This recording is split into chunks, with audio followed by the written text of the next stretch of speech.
Body shaming നടത്തിയിട്ടൊക്കെ കുറെ comment ഒക്കെ വന്നില്ലേ. അപ്പൊ അതിനകത്ത് പറയുന്നുണ്ട്, ശരത്ത് നേരത്തെ കല്യാണം കഴിച്ചതിന്റെ അസൂയക്കാണ് ഈ തരത്തില് മനഃപൂർവ്വം കമന്റ് ചെയ്ത് കൃഷ്ണന്റെ കോൺഫിഡൻസ് നശിപ്പിക്കുന്നതെന്ന് പറയുന്നുണ്ട്. അതായത് ശരത്തിന്റെ ആരാധികമാരാണ് ഇത് മെയിനായിട്ട് ചെയ്യുന്നതെന്ന് പറയുന്നുണ്ട്. അതിനെ പറ്റി എന്താ തോന്നുന്നത്?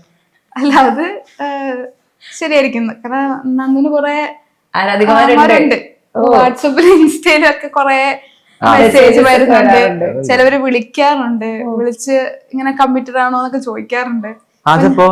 അപ്പൊ ഞങ്ങള് മുക്കത്ത് നന്ദിന്റെ പ്ലേസ് മുക്കാണല്ലോ, അവിടെയൊക്കെ പോകുമ്പോഴും കുറെ പിള്ളേരൊക്കെ ഇങ്ങനെ വന്ന്, ഇപ്പൊ ഞങ്ങൾ കല്യാണത്തിന് മുമ്പാണെങ്കിൽ ഞങ്ങൾ ഒരുമിച്ച് പോകുമ്പോഴൊക്കെ കുറെ പേര് വന്ന് സംസാരിക്കലൊക്കെ.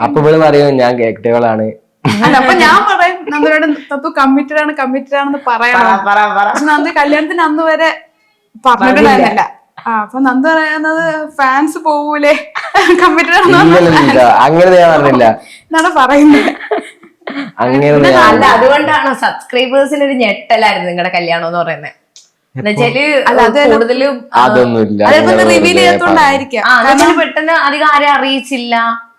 അത് ചെറിയ കല്യാണം ഒരു ചെറിയ പരിപാടിയായിരുന്നു. ചെറിയ പരിപാടിയായിരുന്നു. അപ്പൊ ചെറിയ പരിപാടിയൊക്കെ നടത്തുമ്പോ ആൾക്കാർ ഇൻസ്റ്റയിലും ഇപ്പം ഒന്നിലും നന്ദു ഇങ്ങനെ റിലേഷൻ ഉണ്ടെന്നോ ഒന്നും ഒരു ഇതിലും പറഞ്ഞിട്ടില്ല. അതിനെപ്പറ്റി ഒരു സൂചന കൊടുത്തിട്ടില്ല. പെട്ടെന്നാണ് നമ്മൾ കല്യാണത്തിന്റെ ഇത് വരുന്നത്. അത് കണ്ടപ്പോഴാണ് എല്ലാം കൂടി എടുത്ത് ഷെയർ ചെയ്യണ്ടല്ലോ വെച്ചിട്ടാ. പിന്നെ കല്യാണം കഴിഞ്ഞിട്ട് പറയാ കണക്കല്ലേ.